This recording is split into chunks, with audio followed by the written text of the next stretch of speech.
One day last spring, had you been in a public park in White Plains, New York, you would have seen this married, childless couple. They were there to choose a son. Across the lawn, a little boy named Billy, who had no parents, sat with a lady from an adoption agency.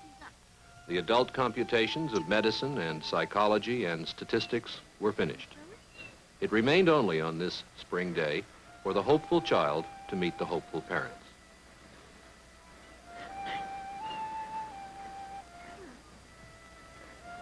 This is weird.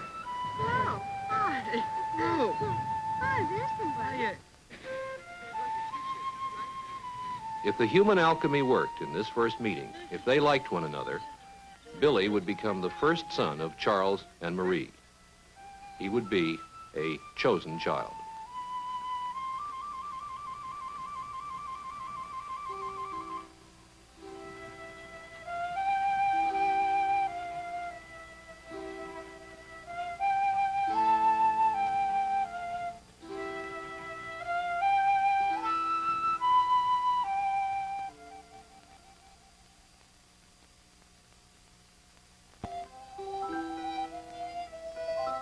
And so, Charles and Marie, having chosen little Billy, have reached the successful end of their long and intricate search for a child.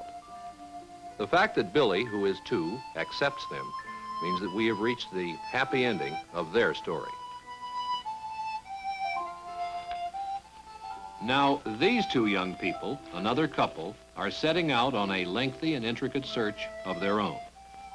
Through them, we will show you how a typical and successful adoption can work.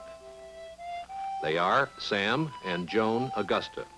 He an auto mechanic, she a housewife. They know that 2 people do not make a family, and they want to be a family.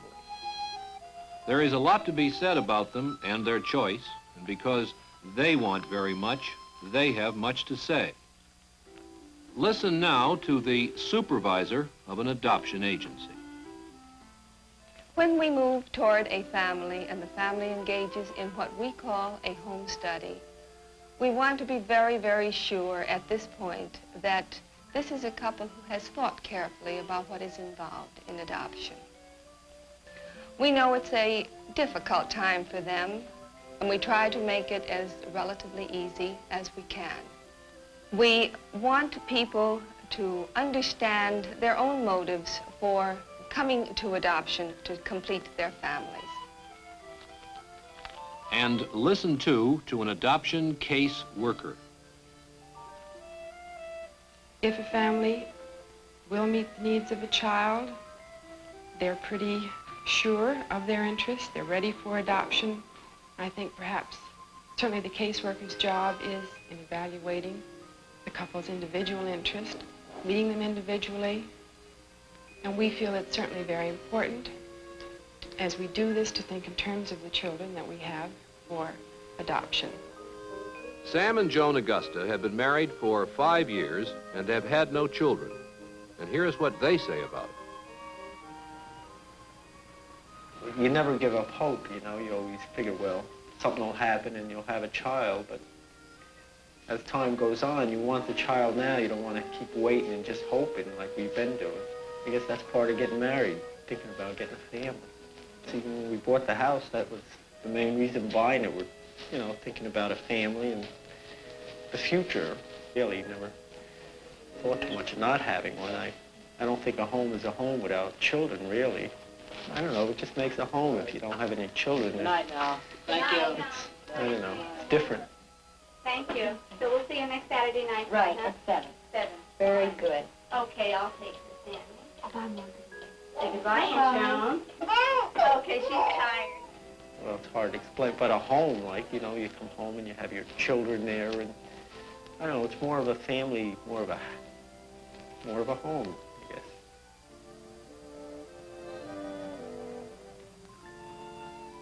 I think every couple, when they get married, the big thing is to have a family. You look forward to that. From the very start, when you want a child, I think you go through a time where you get very melancholy. I know I did, and blue.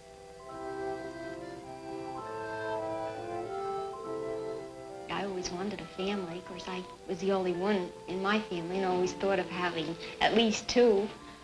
It was quite a disappointment, really was.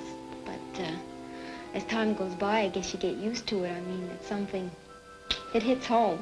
I'm not saying it doesn't.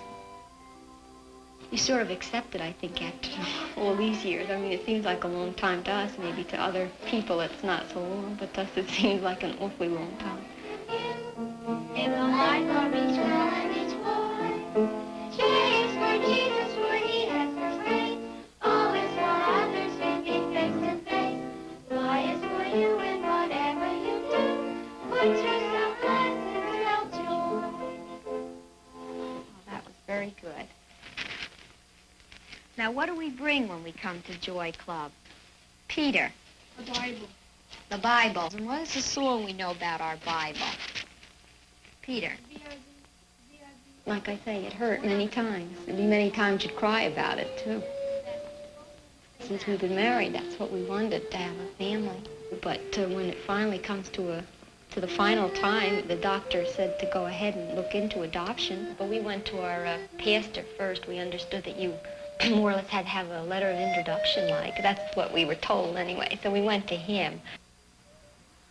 We've been thinking about looking into adoption for some time now, and we sort of thought we should come to you and talk to you about it.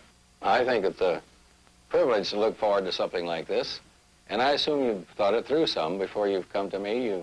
You've thought this thing through. Yes, we have. You realize all the implications. You think you've thought it through that well? Well, there's always a lot of things that come up you don't think about. I mean, we just love to have a child in our home, and we don't want to wait till we're old people before we have them. Well, I don't think you're too young. If you're prepared for an addition in your home, that's the main thing. Do you feel it's best to go through an agency, or? Oh, yes. Go through reliable agencies. This is where you have to be careful. And don't let someone lead you off into something that appears to be easy. Do you recommend any special agencies? We really don't know where to begin, what agencies to go to.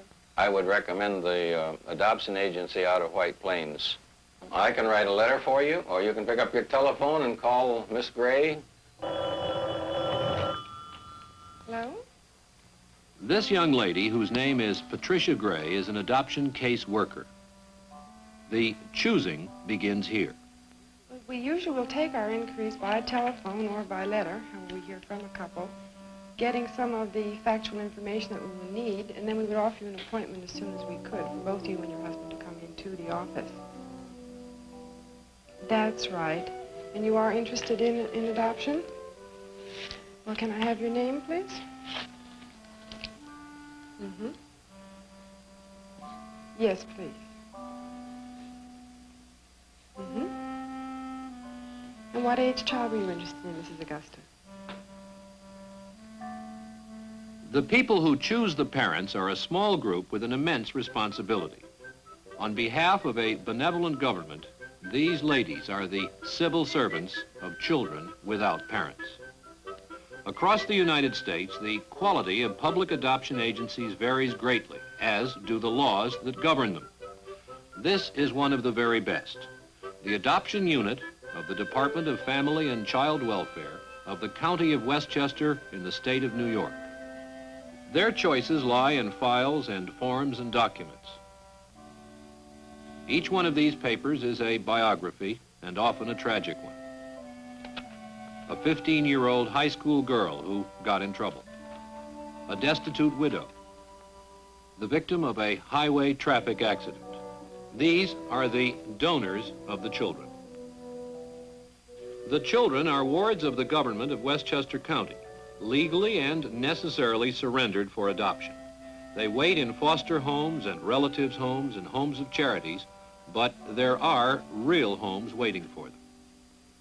In the United States, each year, numberless papers and pictures like these are filed in places like this.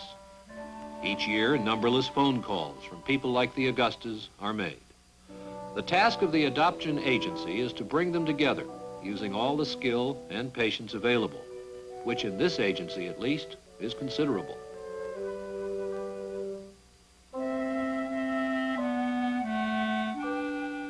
The need is for people who want to adopt children. From a very large group of applicants, near-perfect parents can be found. And near perfection is what these specialists demand in their work of protecting and providing for their wards, the children. These kind ladies are tough reckoners.